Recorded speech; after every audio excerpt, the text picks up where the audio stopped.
자율신경 계통은 오토노믹 너브 시스템에서 약자로 ANS로 많이 씁니다. 말 그대로 우리가 몸, 팔다리 움직일 때는 우리 의지대로 마음대로 움직이지만 자율신경 계통이 컨트롤해주는 그런 기관들은 우리 의지대로 움직이는 것이 아니라 자율적으로 움직이기 때문에 자율신경 계통이라고 하는 이름이 붙었고요. 크게 여기에 교감신경계, 부교감신경계가 있습니다. 그래서 오토노믹 너브 시스템 ANS라고 하고 주로 우리 내부 장기들과 관련이 된다라고 생각하면 좋을 것 같아요. 뭐 심장이라든가 내장기관 또는 혈관, 뭐 땀샘, 침샘 이런 것들은 우리가 어, 의지대로 움직이고 싶어도 의지대로 되는 것이 아니라 상황에 맞춰서 환경에 맞춰서 알아서 이게 바뀌어지는 것들이겠지요. 이런 것들을 통제해 주는 것이 자율신경계라고 하는 것입니다. 그래서 근육, 샘, 샘이라고 하는 분비샘을 얘기하는 겁니다. 참, 그래서 이런 것들을 자동적으로 움직일 수 있게 만들어 주는 거고요. 마찬가지로 감각 섬유들과도 아주 긴밀하게 협조하고 있다라고 하는 겁니다. 뭐 쉽게 생각하면 우리가 막 운동할 때, 움직일 때는 팔다리 몸통에 있는 근육들을 많이 쓰기 때문에 혈관에 혈액들이 근육으로 많이 가서 에너지를 전달해 줘야 됩니다. 반면에 내부 장기들은 우리가 운동할 때는 그닥 중요한 역할을 하지 않기 때문에 상대적으로 에너지를 덜 쓸 수밖에 없거든요.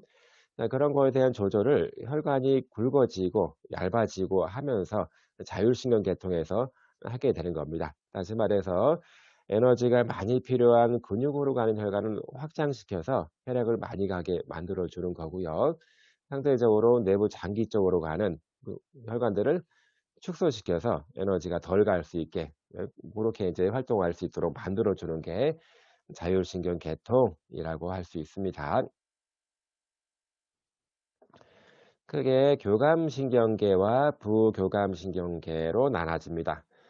심파세틱 너브 시스템 또는 파라심파세틱 너브 시스템 이렇게 얘기를 하는데 두 개, 교감신경계 그리고 부교감신경계 이 두 신경계통의 작용은 서로 반대입니다. 다시 말해서 교감신경계통이 막 활성화되면 그 반대 작용하는 부교감신경계통은 살짝 죽어 있어야 돼요. 반대로 또 부교감신경계통이 막 활성화되고 있으면 교감신경계통은 이렇게 죽어 있어야 됩니다. 그래서 서로 상호 보완적으로 이런 식으로 작동이 되고 있는 거라고 보면 되겠습니다.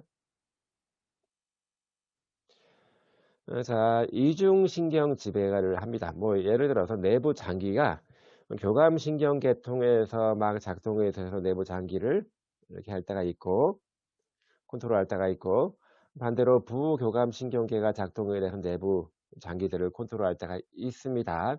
자, 이 얘기는 내부 장기 안에는 교감신경도 들어가 있어야 되는 거고 부교감신경도 들어가 있어야 된다는 얘기죠. 이렇게 두 개의 신경이 이중으로 신경 지배를 하고 있다.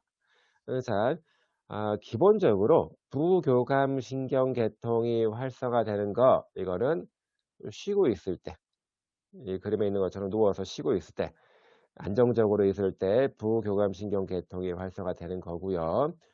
교감신경 계통이 활성화되는 거는 막 크게 움직이거나 어떤 위협을 받고 있거나 뭐 공포스러운 상황 그런 상황에서 교감신경 계통이 활성화되는 겁니다.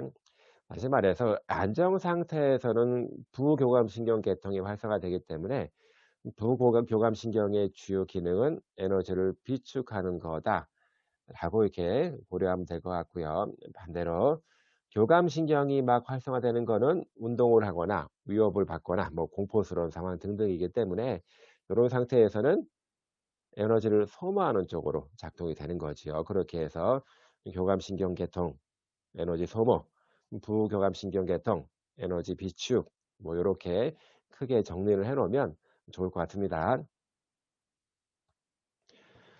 항상성이라고 하는 것이 있습니다. 우리 몸의 성질을 항상 일정하게 유지하는 거를 우리는 항상성이라고 하는데, 항상성이 깨지게 되면 몸에 병이 생기는 겁니다. 이러한 항상성이라고 하는 거는 교감신경과 부교감신경이 균형성 있게 잘 작동이 될 때 항상성이 유지되는 겁니다. 다시 말해서 몸 내부의 환경이 최적의 상태로 유지가 되는 것을 우리는 항상성이라고 하는데, 이런 것들이 모두 교감신경과 부교감신경의 역할을 가지고 이게 이루어지는 거다. 다시 말해서 우리가 아주 추울 때 몸을 막 떨린다라고 했지요. 그거는 몸을 떨므로써 그 체온을 좀 더 높게 해서 체온이 일정하게 유지될 수 있게 열을 높여서 해 주는 거고요. 아주 더운 상태에서는 땀이 나고 이렇게 되면서 체온을 낮추는 역할을 하게 되는 거죠. 항상 일정할 수 있도록 주변 환경에 맞춰서 요렇게 자율신경계통이 컨트롤되면서 통제되면서 항상성이 유지가 되는 겁니다.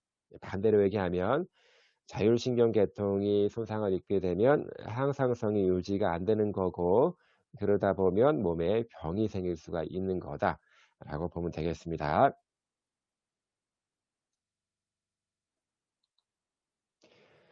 자, 그러면 자율신경계통이 통제가 되고 작동이 되고 활동하기 위해서는 몸의 어떤 변화를 감지해주는 감각 수용기에서부터 시작을 하는 거거든요. 감각 수용기는 뭐 우리 근육, 뭐 피부에 있는 수용기랑 비슷합니다. 그래서 기계 수용기, 전체적인 모양의 변화라든가 압력, 뭐 늘어나거나 뭐 눌려지는 것 등등 그런 식의 자극에 대해서 반응, 감지해주는 그 수용체를 기계 수용기에서 메카노 리셉터라고 이렇게 얘기를 하고요. 화학 수용기 그러면 케미칼 리셉터라고 하는데, 화학적인 성분의 변화를 감지해 주는 겁니다. 예를 들어서 우리가 갑자기 호흡이 가빠지거나 심장이 빨리 뛸 때가 있잖아요. 아무래도 운동을 하게 되면, 우리가 움직이게 되면 근육으로 에너지를 많이 보내줘야 되기 때문에 그 근육으로 가는 혈관들이 확장이 돼야 됩니다. 이런 것들을 자율신경계가 하는데, 근육에서 에너지를 많이 쓰다 보면 산소를 많이 쓰기 때문에 그 산소에 대한 화학적인 밀도, 농도가 굉장히 떨어진 거를 감지해 줄 수 있는 거죠. 그러면 산소가 떨어지고 있고 이산화탄소가 늘어나고 있기 때문에 호흡을 빨리 해서 이거를 배출하고 산소를 다시 끄집어 들여야 되겠다. 그런 다음에 심장을 통해서 빨리 근육으로 보내줘야지. 요렇게 그 회로가 이루어지는 겁니다. 그래서 움직이게 되면 그런 것들을 화학 수용기에서부터 감지해서 보내주는 겁니다. 다시 말해서 혈중의 산소 농도를 감지해 주는 수용체는 목동맥 쪽에 있는 거고요. 흉내 쪽에 있는 거는 이산화탄소 농도를 감지해 줍니다. 우리의 크게 호흡을 컨트롤해 주는 그런 시스템이 이렇게 두 가지가 있는데, 이 수용체를 보게 되면 목 쪽, 동맥 쪽에 있는 거는 산소가 많은지 적은지, 적은 거를 주로 판단하겠죠. 그리고 숨내 쪽에서는 이산화탄소, 신진대사의 부산물인 거죠. 이산화탄소가 많은지, 그래서 호흡을 빨리 만들어주는 그런 중추가 되겠습니다. 자, 그리고 혈중의 이제 포도당에 대한 것도 이렇게 감지해주는 센서가 시상 하부 쪽에 있고요. 그리고 밥을 먹을 때 맛에 대한 거를 감지해주는 건 맛봉오리, 혀 쪽에 있는 겁니다. 늘어나고 줄어들고 하는 거를 감지해 주는 거를 신장 수용기라고 하는데, 특히 예를 들어서 방광은 하나의 커다란 근육 덩어리입니다. 방광이 소변을 오줌을 이렇게 모아서 밖으로 이제 배출해 주게 되는데, 방광 안에 소변이 많이 모여지면 방광이 팽팽해지면서 신장 수용기가 작동이 됩니다. 팽팽해졌기 때문에 오줌을 빨리 배출해야 됩니다.라고 해서 소변을 놓게 되는 거죠. 그리고 신장 수용기, 그리고 유해 수용기는 주로 통증과 관련된 거라고 볼 수 있습니다. 피부를 꼬집으면 아프잖아요. 그런 거랑 마찬가지로 내부 장기에서도 이렇게 유해 수용체들이 있습니다. 우리가 장염이 걸리면 막 앞에 안쪽 속 쪽에서 막 아프잖아요. 그런 유해 수용기에서 작동이 되는 거고, 온도 수용기, 주로 이제 피부라든가 뭐 시상 하부 이런 데에서 감지를 해줘서 온도를 조절해주는 그런 기전으로 작동이 되고 있습니다. 다음은 자율신경계통 들신경로에 관한 설명입니다. 대개 자율신경계통에서 들신경은 얼굴신경, 혀인두신경, 이거 두 신경은 미각에 대한 정보를 전달해 주고 있는 거고요. 미주신경은 내장 감각에 대한 정보를 전달하고 있습니다. 자, 그래서 1차적으로 내장 그리고 혈관 수용기로부터 들어온 정보가 둘레계통 그리고 시상 하부로도 이렇게 가고 있고요. 척수로도 이렇게 전달이 되고 있습니다. 둘레계통은 시상 하부와 긴밀하게 협조하고 있으면서 관련된 교감신경, 부교감신경 등등을 자율신경에 대한 것을 총괄적으로 이렇게 조절을 해주고 있고, 둘레계통과 그리고 시상 하부에서 처리된 정보가 날신경로를 통해서 그 내부 장기 쪽을 통제하고 있게 됩니다. 다시 말해서 미각적인 정보가 뇌줄기 쪽 핵으로 이렇게 들어오고요. 내장 감각에 대한 정보도 역시 마찬가지로 들어와서 이렇게 그 자율신경계 정보가 처리되고 있습니다. 자, 중추 조절에 대한 거를 간단하게 설명하겠습니다. 내장에서의 어떤 감각 정보가 뇌줄기 쪽에 있는 고립로 핵, 내장 감각에 대한 거를 담당해 주는 핵입니다. 고립로 핵으로 이렇게 보내주고요. 고립로 핵에서부터 또 다리내 순뇌 쪽에 있는 어떤 여러 가지 그 관련된 핵들이 많이 모여져 있고, 그거를 내장 조절 중추라고 불러주는 거랑 신경학적으로 아주 긴밀하게 협조하고 있고요. 그리고 시상 하부 자율신경계의 중추라고 했고, 감각이기 때문에 시상을 통해서 둘레계통이라고 하는 거는 되뇌 거칠 부분도 같이 포함되고 있습니다. 감정, 기억을 주로 담당하고 있는 되뇌 거칠 부분, 그런 쪽으로 이렇게 신경을 보내주고 있는 거지요. 그래서 결국은 이제 뭐 심장이라든가 또는 혈관에 이런 데서부터 쭉 고립로 핵 쪽으로 이렇게 보내주게 되면 이런 식 계통을 통해서 둘레계통까지 그 내장 기능, 감각 정보가 같이 보내지고 있습니다. 자율신경 반사라고 하는 것이 있습니다. 우리가 반사, 리플렉스 그러면 이렇게 앉아 있을 때 무릎을 톡 치게 되면 발이 까딱 움직이는 거, 이거를 반사라고 이렇게 얘기를 했는데, 마찬가지로 자율신경 계통에서도 반사가 있습니다. 척수 부분에서, 가슴 척수 부분에서 자율신경 계통의 반사를 중개해주는 부분이 있는데, 자, 예를 들어서 이렇게 맹장염이 딱 걸렸어요. 엄청나게 통증이 많이 발생이 되겠죠. 그러면 US 용기가 그거를 쫙 감지를 해서 이렇게 신경을 따라서 이렇게 내장 운동 관여해 주는 부분을 통해서 여기 이쪽 부분을 맹장 쪽에 있는 장 쪽을 많이 긴장하고 수축하게 만들어 줍니다. 이게 바로 반사라고 하는 거예요. 자율신경 반사라고 하는 겁니다. 그 신경, 감각신경의 일부를 뇌로 이렇게 올려주는 경우도 있고, 일부는 또 이렇게 사이신경을 통해서 이렇게 뼈대 근육 쪽으로 보내줍니다. 다시 말해서 우리가 오른쪽 맹장염이 있으면 오른쪽 아래쪽 배가 아프잖아요. 그 안쪽에서도 자율신경 반사 때문에 장들이 막 꽉 수축하고 있고, 그리고 또 아프니까 우리가 이거를 보호하기 위해서 나도 모르게 배에도 자꾸 힘이 들어갑니다. 아픈 쪽으로 살짝 웅크리고 다니잖아요. 근데 일부러 그런 것이 아니라 이렇게 신경학적으로 반사적으로 연결되어져 있기 때문에 내부 장기, 통증을 발현시키는 내부 장기도 응축이 되고 있고, 바깥쪽에 있는 근육도 보호하는 차원에서 같이 힘이 들어가고 긴장하고 있는 거예요. 자, 그리고 이제 또 하나 재미있는 사실이 있는데요. 어떤 유해 감각 관련된 통증을 전달하는 섬유들이 이제 척수를 통해서 뇌까지 올라가는데, 참 잘 설명이 안 되는 부분이 연관통 부분입니다. 또는 관련통, referred pain이라고 하는 겁니다. 내부 장기가 안 좋으면 장기가 아픈 거는 속 안쪽이 아픈 거는 이해를 할 수 있잖아요. 근데 그거랑 관련된 다른 부위가 아픈 거예요. 뭐 심장이 아프면 여기 어깨가 아프다거나, 아니면 담낭이 안 좋으면 등 뒤가 아픈 거나. 그 왜 그런지 그런 연결 왜 이렇게 같이 연관지어서 통증이 있는지는 아직 명백하게 밝혀진 바는 없습니다만 이상하게 내부 장기가 문제가 생기면 관련된 부위가 따로 있어서 같이 아프더라고요.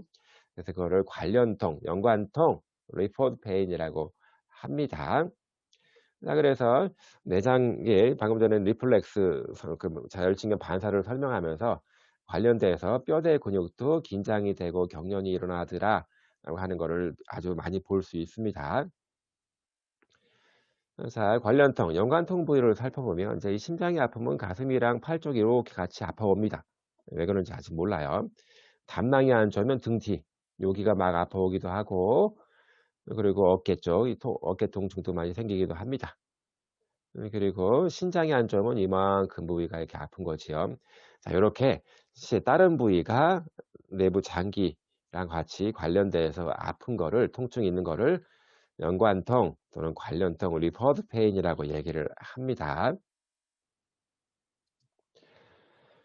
자, 숨내 조절 중추. 아까 숨내에서는 이산화탄소의 농도를 예민하게 받아들인다라고 해서 호흡이라든가 심박동수를 조절해 주고 있고요. 또 혈관수 쪽 확장도 가능하게 컨트롤되고 있습니다. 다리내 중추도 마찬가지로 호흡 조절. 자, 호흡이라고 하는 게 여러 가지 상황들이 있지요. 우리가 아무런 상황이 아닌데도 호흡이 가빠지거나 느려지거나 하는 경우도 있습니다. 자, 이게 흉내든 다리내 중추에서 그런 것들을 통제해 주는 거고요. 특히 시상하부는 자율신경계 중추입니다. 그리고 시상을 통해서 둘레계통으로 내장 감각들이 다 보내지고 있는 거고요. 이런 감각 정보를 통해서 통합을 한 이후에 자율신경 중추를 또 이렇게 순뇌 쪽에 있는 자율신경 중추들을 컨트롤 해주고 있는 역할들을 하고 있습니다. 시상하부는 뇌하수체 그리고 척수, 특히 척수 쪽에는 주로 교감신경계통을 컨트롤해주는 반사활동을 조절해주는 하위 중추들이 있고요. 또는 더 아래쪽으로 엉치 쪽에서는 부교감신경과 관련된 하위 중추들도 있습니다. 어쨌든 시상하부를 통해서 이런 뇌하수체 그리고 하위 자율신경 중추를 컨트롤해주고 있습니다. 특히 뇌하수체는 그 호르몬 분비와 관련지어서 호르몬을 아주 왕성하게 분비를 해주고 내부 장기들이 잘 작동할 수 있도록 호르몬 관련된 부분들을 통제해주고 있어서 자율신경 계통의 활동에 굉장히 큰 영향을 미치고 있습니다. 그래서 이렇게 시상하부를 통해 다 컨트롤 받고 있는 것들이에요. 시상하부가 자율신경계 중추다. 심장, 호흡 등 여러 가지 활동들을 다 컨트롤 해주고 있는 중추다라고 보면 좋겠습니다. 자, 시상은 모든 감각 정보를 시상을 통해서 대뇌 거칠로 가지요. 물론 후각을 제외한 모든 감각 정보입니다. 그래서 내장 감각에 대한 정보도 시상을 거쳐서 둘레 계통으로 보내지고 있습니다. 둘레 계통의 역할은 주로 감정적인 거 또는 이제 기억의 중추라고 이렇게 알고 있으면 되는데 어쨌든 둘레 계통이 활동함에 따라서 행동의 양상이 바뀔 수도 있고 관련지어서 자율신경계 반응도 변화될 수가 있습니다. 심장 박동수가 증가하거나 아니면 호흡률이 바뀌는 등등 그런 거에 대한 변화를 볼 수가 있겠고요. 결국은 자율신경계 조절이라고 하는 거는 어떤 중추신경계든 말초신경계든 그런 수용체에서 감지된 거를 중추신경계에서 이게 통합을 함으로써 조절이 되는 겁니다. 그래서 둘레계통에 대한 역할도 되게 중요한 거고 시상 하부에 관련된 역할도 굉장히 중요하게 고려되고 있습니다. 날신경로입니다. 나가는 신경에 대한 거를 얘기하겠죠. 자율신경계는 일단은 특징적으로 자율신경계통은 특히 우리가 의지대로 움직이는 것이 아니잖아요. 여러분들이 지금부터 곰곰이 생각하면서 심장한테 멈추라고 명령을 내려보세요. 멈추나. 안 멈추잖아요. 계속 자율적으로 뛰고 있는 거잖아요. 그래서 우리 팔다리 몸통에 있는 근육들처럼 내 의지대로 움직이는 거랑 다른 거지요. 어쨌든 자율신경 계통의 기능은 무조건 무의식 그리고 호르몬 컨트롤에 의해서 조절되고 있더라. 다시 말해서 그렇기 때문에 대부분의 내부 장기들은 신경 연결, 의지적인 신경 연결 컨트롤 없이도 독립적으로 기능할 수 있습니다. 뭐 예를 들어서 자 우리가 음식물을 먹거나 물을 마시게 되면 일단은 살에 안 걸리고 식도를 통해서 위로 내려가서 이게 소장, 대장을 거치게 되면 알아서 꿈틀 운동이 일어나면서 음식물이 깊은 부위로 계속 밀려 들어가잖아요. 심지어는 물구나무 서기에서 거꾸로 하게 되면 음식물이 중력 때문에 떨어질 텐데 그런 거 없이도 계속 장기 안으로 계속 꿈틀 운동을 통해서 가고 있습니다. 이렇게 어떤 의지에 관계없이 독립적으로 활동할 수 있습니다. 그냥 뇌에서 움직여라 해서 움직이는 것이 아니라 자기의 기능을 그냥 자기가 알아서 해주고 있습니다. 그리고 가장 큰 특징 중에 하나가 몸신경. 예를 들어서 척수가 요렇게 있으면 여기 있는 신경세포가 쭉 해서 근육을 바로 한 번에 지배를 합니다. 신경이 한 개인 거예요. 자, 그런데 자율신경 계통은 교감신경이든 부교감신경이든 딱 나가서 신경절이 하나 있고 절에서부터 이렇게 내부 장기 이렇게 컨트롤해 주고 있습니다. 다시 말해서 척수, 스파이널 코드를 출발한 신경이 하나가 딱 해서 내부 장기를 움직이는 것이 아니라 중간에 꼭 거치는 신경절이 있다는 얘기예요. 연접을 한번 이루기 때문에 내부 장기를 컨트롤해 주는 교감신경이든 부교감신경이든 신경세포는 두 개라고 하는 거죠. 두 개의 신경세포가 구성이 되어 있다는 겁니다. 자, 그래서 일단은 몸 운동신경 이런 것들은 단지 하나의 신경세포만을 사용하고 있고 자율신경은 두 개, 신경이 두 개입니다. 그래서 척수 바깥쪽에 항상 신경절이 있어요. 절이 있습니다. 이 신경절의 위치가 교감신경과 부교감신경이 좀 차이가 있기는 합니다. 어쨌든 교감신경이든 부교감신경이든 신경절을 통해서 한번 연접을 통해서 간다라고 하는 거지요. 자, 이거를 오토노믹 ganglion 신경절 이렇게 얘기를 하고 있습니다. 다시 말해서 이게 부교감 신경은 대부분 그 뇌신경으로 나오고 있고요. 그리고 교감 신경은 되게 척수에서 나옵니다. 어쨌든 중추신경계에서 이렇게 쭉 나오는 게 강글리온에서 한번 연접을 이루고 강글리온 또 나온 게 다시 내부 장기를 컨트롤 해주고 있습니다. 신경이 두 개인 거예요. 그래서 이 신경 이름을 이렇게 지었습니다. 강글리온, 신경절 이전에 있는 신경, 신경절 이후에 있는 신경에서 프리 또는 포스트 강글리오닉 뉴런이라고 해서 신경절 이전 신경세포, 신경절 이후 신경세포로 딱 구분을 합니다. 뭐 신경절이 있기 때문에 그렇게 구분하는 게 가장 쉽죠. 프리, 포스트로 하는 게 가장 쉽습니다. 자, 또 하나의 재미있는 사실은 자, 교감신경과 부교감신경은 분명히 서로 반대 작용을 합니다. 하나가 수축하면 하나는 이완시키는 작용을 합니다. 서로 반대 작용을 하게 되는데 그럼 왜 이렇게 자율신경계인 교감신경과 부교감신경이 서로 다른 역할을 할까라고 고민을 해보고 연구를 해보니까 자, 모든 신경은 중간에 연접을 이루면서 신경 전달 물질을 분비를 하죠. 신경 전달 물질의 차이가 있더라 이거죠. 다시 말해서 부교감 신경은 아세틸콜린만 쓰는 반면에 교감 신경은 아세틸콜린 뿐만 아니라 노에피네프린 그 신경 전달 물질을 또 하나를 다른 거를 쓰고 있더라 이거예요. 자, 그래서 이 신경 전달 물질에 따라서 흥분과 억제가 바뀌어지는 거지요. 바뀌어지는 겁니다. 다시 말해서 이제 이 노에프네프린이라고 하는 신경 전달 물질은 우리가 스트레스를 많이 받는 상황에서 이렇게 그 관련된 신경 전달 물질이다라고 보는 겁니다. 이거는 노에프네프린 시스템이라고 얘기를 하고요. 신경 전달 물질에 굉장히 큰 차이가 있습니다. 교감신경이 주로 출력되는 부분은요, 가슴 척수, 위쪽 허리 척수, 다시 말해서 척수에서 나오는 거예요. 가슴과 허리 척수이기 때문에 이거를 소라코룸바, 가슴 허리 시스템 이렇게 얘기를 하고요. 반면에 부교감신경은 뇌줄기 쪽에 있는 뇌신경, 그리고 엉치입니다. 뇌신경과 엉치 척수입니다. 그래서 이거를 뇌엉치 시스템 요렇게 얘기를 하는 겁니다. 어쨌든 간에 이게 교감신경과 부교감신경의 차이가 있습니다. 기능적인 차이도 있지만 나오는 부위도 차이가 나는 거고요. 또 사용하고 있는 신경 전달 물질도 있는 겁니다.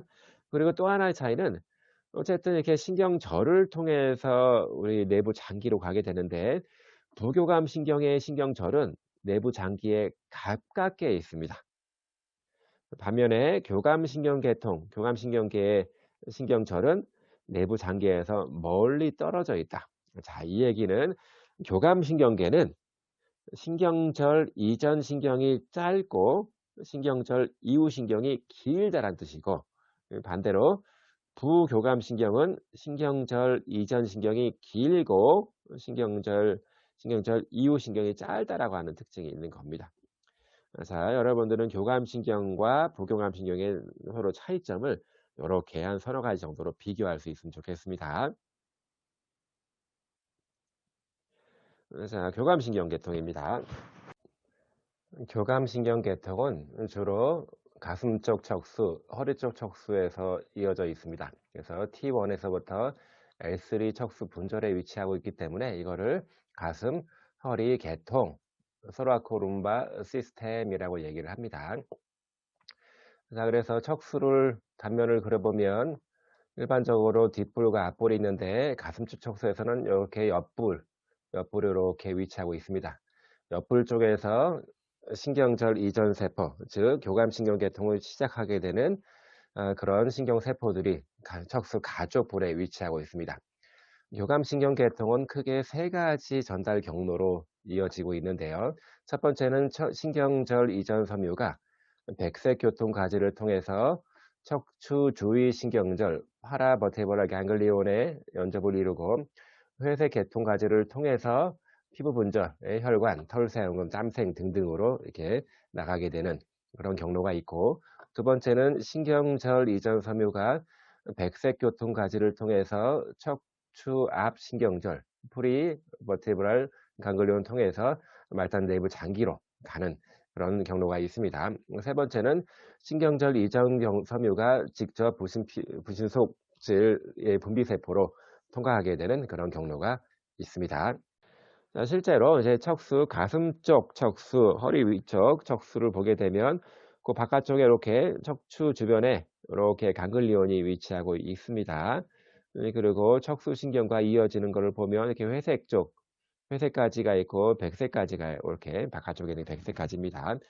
그래서 가쪽 불에서 이렇게 출발하는 것들이 이렇게 백색을 통해서 회색으로 이렇게 나가는 경우도 있고요. 아니면 쭉 나와서 바로 앞쪽에 있는 파라버테브랄 척추 주위 신경절이 아니라 척추 앞 신경절을 통해서 이렇게 내부 장기로 나가서 컨트롤해주는 그런 식의 루트들도 회로들도 있습니다.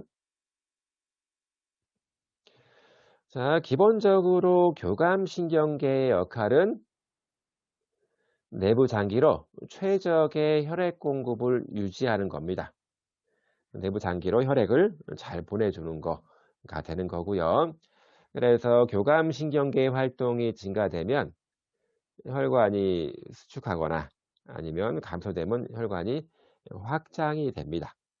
자, 근데 반대로 일반 골격 뼈대 근육들, 팔다리 근육들에서는 교감신경계가 막 활성화되면 뼈대 그 근육으로 이렇게 근육을 우리가 움직이는 팔다리 근육으로 혈액을 많이 보내주기 위해서 이 반대로 내부 장기랑 반대로 혈관이 확장이 되는 그런 거를 볼 수가 있겠습니다.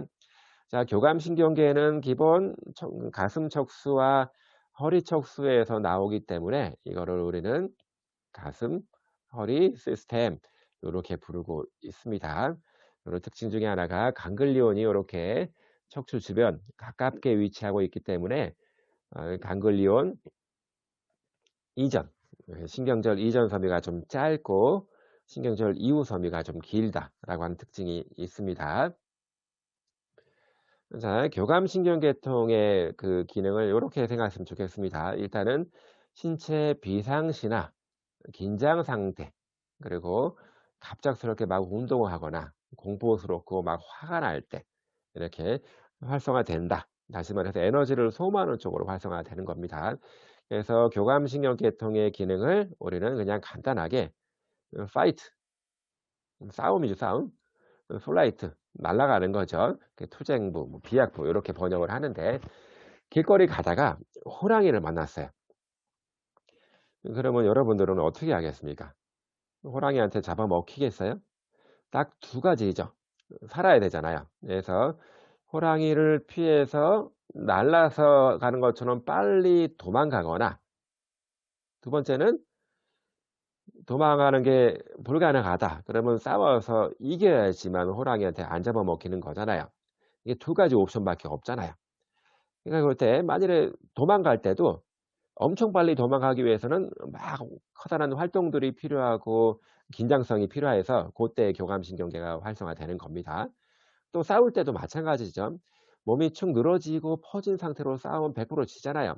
몸의 전투력을 딱 끌어들이기 위해서 긴장 상태, 비상시 딱 대비하고 있는 것이 이제 교감신경 계통의 기능이라고 보는 거예요. 자, 그러면 여러분들이 생각할 때 교감신경 계통이 막 활성화되면 몸이 어떨 것 같아요? 우리가 막 공포스럽고 뭐 그렇게 막 그런 상황에 도래했을 때 일단 혈압은 올라가겠죠. 혈압이 올라가고 심장이 빨리빨리 뛸 거고, 그래서 또 숨을 가쁘게 쉬어야 되니까 혈류량이 막 헛바 쪽으로 집중이 될 거고, 그리고 뼈대 근육 쪽으로 에너지를 많이 보내줘서 싸워 이겨야 되잖아요.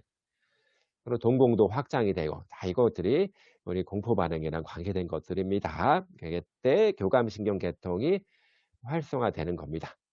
상대적으로 내부 장기들, 소화계통, 지금 필요한 거는 소화를 왕성화시키는 것이 필요한 것이 아니라 뼈대 근육을 막 움직여서 이겨내는 게 필요한 거잖아요. 그래서 소화계통의 활동을 감소시키기 위해서 소화계통으로 가는 혈관들을 축소시킬 수밖에 없는 겁니다. 자, 그래서 대부분의 장기는 이렇게 교감신경이 들어오고, 그리고 그 반대작용을 하는 부교감신경이 들어오는 겁니다. 이중 지배를 하고 있는데, 이중 협력적인 지배를 하고 있는데, 주로 팔다리 주로 이제 땀샘이라든가 뭐 혈관, 팔다리 쪽 혈관, 그런 데는 교감신경 계통만 딱 분포하고 있습니다. 그래서 교감신경 계통이 켜져 있느냐, 활성화되느냐, 또는 활성화되지 않느냐에 따라서 뭐 나머지 자율신경 계통이 어떻게 움직여지는지가 결정이 되는 겁니다. 책에 이런 이제 표가 나와 있을 겁니다. 교감신경 계통과 부교감신경 계통의 기능을 비교해서 각 기관별로 비교하는 거고요. 서로 반대작용을 하는 겁니다. 여러분들이 이 작용에 대한 거는 반드시 알길 바랍니다. 그냥 교감신경 계통 그러면 우리가 마구잡이를 운동할 때라든가 또는 공포스러운 상황에 막 부딪힐 때의 신체 반응을 생각하면 됩니다. 뭐 예를 들어서 어 강도한테 쫓겨요. 그러면 어 굉장히 내 몸에 해를 가할 수 있을까 봐 너무 긴장이 되고 두렵고 공포스럽죠. 그때 심장이 막 빨리 뛰고 이마에서 식은땀 나고 손에 땀 나고 입술이 바짝바짝 마르고 그리고 동공이 커지고 이런 것들이 전부 다 교감신경 계통의 작용이라고 하는 거예요. 그래서 여러분들은 그 두 개를 비교해서 잘 알기를 바라겠습니다. 이번에는 부교감신경 계통입니다.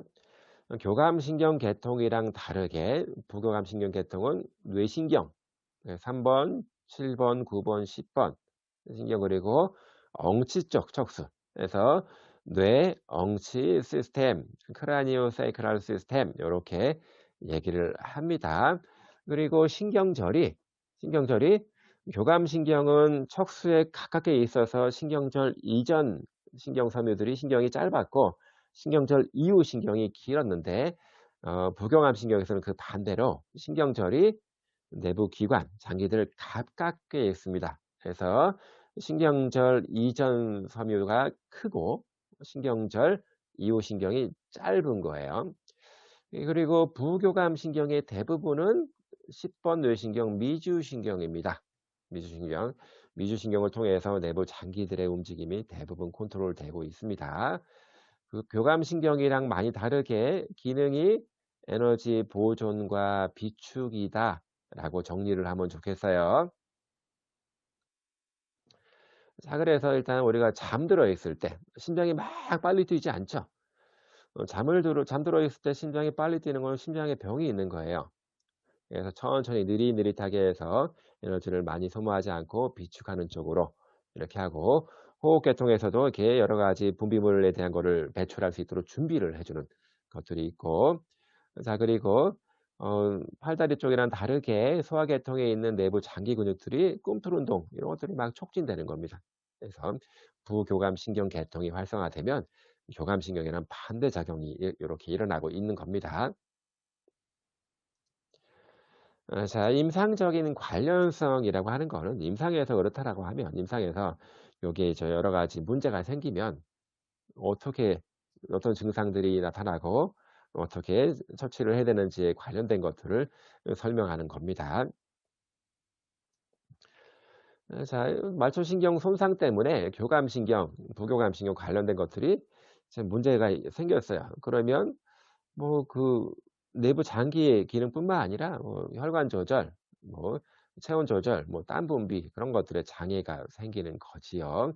그중에 대표적인 증상이, 증후군이 혼노증후군이라고 있습니다. 그래서 주로 중추신경계 쪽, 교감신경계 쪽이 좀 손상을 입는 바람에 생기는 건데, 그래서 이제 동공축소라든가 혈관 확장이 교감신경계통에 문제가 생기면서 이런 거에 조절이 잘 안 되는 거지요. 동공이라고 하는 거는 밝은 데 가면 줄어들어서 빛이 눈으로 들어오는 양을 조절해 주는 거고, 어두운 데 가면 확장이 돼서 빛을 더 많이 받아들이는 건데, 요런 것들이 잘 컨트롤이 안 되면 외부의 빛 그 환경이 그대로 내부의 눈 안쪽으로 들어오면서 눈에 상당히 문제가 될 수도 있습니다. 또는 동공이 축소돼서 확장이 안 되면 어두운 데 가면 잘 안 보여요, 잘. 예. 빛자극을 충분히 받아들여야 되는데 요렇게 동공 축소 때문에 생기는 문제, 혼노증후군이라고 얘기를 합니다. 자, 그리고 우리가 주로 치료하는 환자분들 중에 척수 손상이라고 하는 환자분들이 있습니다. 교통사고 때문에 척추가 골절이 있으면 그 안에 척수가, 중추신경계인 스파이널 코드가 같이 손상을 받게 되는데, 그러면 사지마비가 될 수도 있고, 목뼈가 부러지면 사지마비가 되는 거고, 가슴 쪽 아래쪽 척추가 부러지게 되면 이거는 하지마비, 다리를 못 쓰게 되는데, 이게 교감신경이라고 하는 것이 뇌신경, 그 부교감신경은 대부분은 저기 위쪽에서 올라 내려오잖아요. 뇌신경에서부터 내려오잖아요.